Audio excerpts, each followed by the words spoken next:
Phoenix Collectors rassemble les fragments du passé pour raviver la mémoire.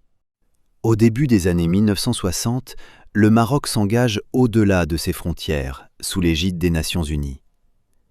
Sous le règne de Sa Majesté le roi Hassan II, des militaires marocains partent en mission au cœur du continent africain.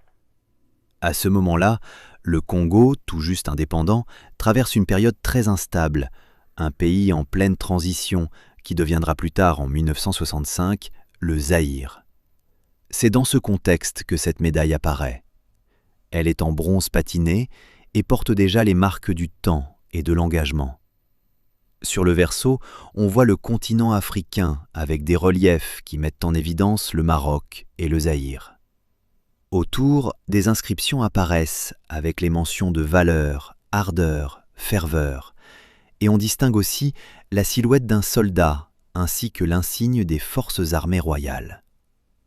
Une citation en arabe du roi Hassan II vient renforcer cette lecture en évoquant l'idée de solidarité entre les peuples. Au-dessus, les armoiries du royaume. Sur le recto, un cavalier marocain en mouvement, avec derrière lui une architecture qui rappelle la Koutoubia de Marrakech. On retrouve aussi le nom Hassan II, à droite, l'insigne des forces armées royales avec la mention 1977 et les noms des villes de Marrakech, Kinshasa et Paris. Le ruban vert et rouge vient compléter l'ensemble comme un lien direct avec l'identité marocaine.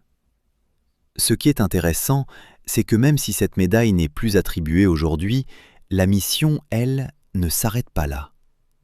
Elle s'inscrit dans une continuité et aujourd'hui encore, le Maroc reste engagé sous la coupole des Nations Unies pour défendre les mêmes valeurs qu'hier.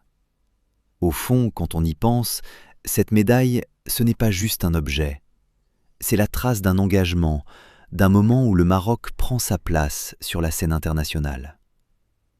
Phoenix Collectors, ce que le temps laisse, nous le faisons parler.